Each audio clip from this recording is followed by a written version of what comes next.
But I suggest the rest of us respond to this with pure, cold rage. And I've come here today to lay this wreath and to start this memorial, not just on my own behalf, but think of this. Much as we may condemn the two police officers involved here, think of this. The biggest fear a police officer now has going about his or her duty on the street is the fear of being reported for having acted in a way that was racially biased. Enough of anti-white prejudice. A promotion of the idea that white lives matter just as much as black lives.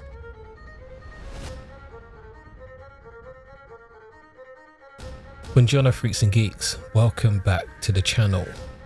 That was a few weeks ago, an 18-year-old boy murdered in Southampton, and just like a racist bloodhound, Nigel Farage smelt an opportunity.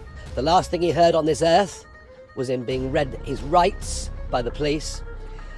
He was actually treated in a way that meant an accusation of a racial slur was treated more seriously than an act of murder. Now it's Ann Widdecombe, his own party's spokeswoman, found dead in her Devon home, a murder investigation barely 24 hours old, and there he is, laying a wreath for the cameras, telling reporters it was premeditated murder. How would he know that unless he was there? All the while, her family begged for privacy, while the police begged for no speculation. 2 people dead, 2 grieving families who asked to be left alone, and 1 man who simply will not stop. I guess he learnt that technique from mentor and breastfeeder Donald Trump. Henry Novak, 18, murdered in Southampton. His family, while planning a funeral, had to release a statement telling politicians to stop using their dead son as campaign material. Farage was everywhere within hours, connecting one horrific crime to immigration, to Islam, to everything he always talks about. Keir Starmer called him out in Parliament. And when robotic Sir Keir Rodney Starmer is the moral authority in the room, you have truly lost the plot. Rage. That's his response to a father who's lost his son and asked for that not to happen. The irony being that Nigel Farage would have been saying anyone with the last name Novak should leave the country in 2012. The murder of 18-year-old student Henry Novak was bad enough of itself, but compounded in the most extraordinary way by the behaviour of the police officers. Also, Nigel had very different comments regarding the police when one of their own was responsible for murdering a defenceless woman. We're all rightly shocked and saddened by the abduction and murder of young Sarah Everard. We really are. I'm particularly surprised, I think, that the person that has been, and we mustn't prejudge this, but the person that has been arrested and charged is actually a member of one of the elite groups from the Metropolitan Police. And it has touched a chord. And that's right, and that's sensible. We must not allow the tragic abduction and murder of this young woman to turn into something that would be to demonise men. We've just gone too far with all of this woke nonsense. But Novak was almost predictable. Farage exploited a tragedy to push his agenda. We've seen it. What makes the Widdecombe case different is that she is one of his own. Ann Widdecombe here, I sort of stood to attention. I mean, you would. Announcing that she'd love to run for us in the European elections. So on May the 23rd, to restore Britain's reputation in the world and to implement the result of that referendum, vote for the Brexit Party. Ann Widdecombe, former Tory minister, Reform UK spokeswoman, 78 years old, was found dead in her home in Dartmouth on Thursday. A murder investigation is underway.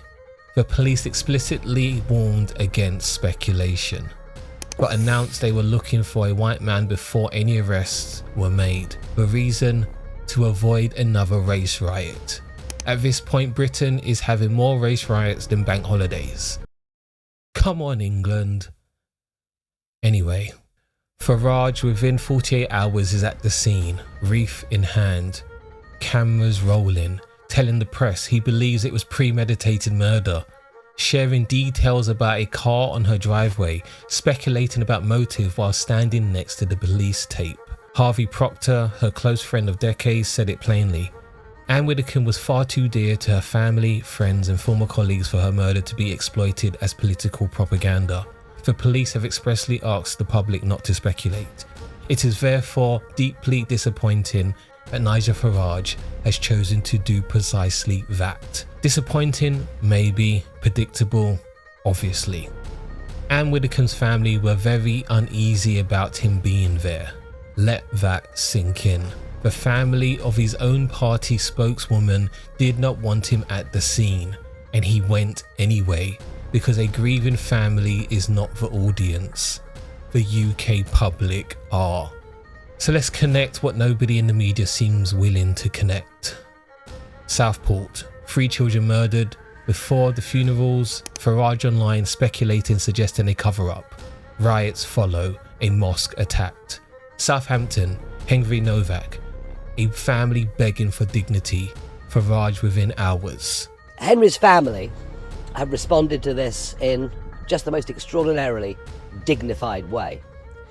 But I suggest the rest of us respond to this with pure, cold rage. Devon, Ann Widdecombe, police tape still fresh, Farage, reef, cameras, speculating about motive in defiance of an active murder investigation. This is not politics, this is not even opportunism anymore. This is compulsion. The Thunderbird's character cannot help himself. Every dead body in Britain is a platform. Whether it's a teenager he never met or a woman he worked alongside for years, the instinct is identical. Point, speculate, perform grief, and make sure the cameras catch it all. When called on it, I was really careful not to be political. You are standing next to a crime scene, speculating about a murder that police haven't even charged anyone with yet. For crying out loud, the Assistant Chief Constable had to come out on Sunday and beg people to stop. You are what he was talking about. But I would be remiss if I didn't mention the one time when Farage ignored a national tragedy. A few days before the EU referendum in 2016, Joe Cox was murdered in cold blood by a Nazi. Nigel stayed in hiding, refusing to emerge and condemn the act of violence because it wasn't in his political interests. It also shattered the illusion that he is under physical threat from his political opponents based on his views. It should be noted that Nigel is only in danger from planes carrying his shite party merchandise. Nigel Farage is not a politician, he's an emotional arsonist. He turns up at every tragedy. Stranger or friend, teenager or colleague, it doesn't matter, with petrol and a match. And when the fire starts, he stands back and says, "Look at what they did." Or, "I was just paying my respects." you can't do both. You can't lay a wreath and light a match at the same time. Well, apparently you can if you're Nigel Farage. Also, he can beat an alien from Sigma 9. What can you offer the people of Clacton? Have you ever been there? No, because I understand from the current incumbent that is part of how you do the job. So I deliberately stayed away. Is that how it works? Oh gosh. But that's what I think. What do you think? Tell me down below, I would love to read it. If you stayed with me up to this point, thank you, I really appreciate the support. I voiced an audiobook on spotting red flags early in relationships, link in the description below. And remember, once we understand politics, we will make better choices. Don't forget to hit the buttons for like, subscribe, and I'll see you very, very soon. Ciao.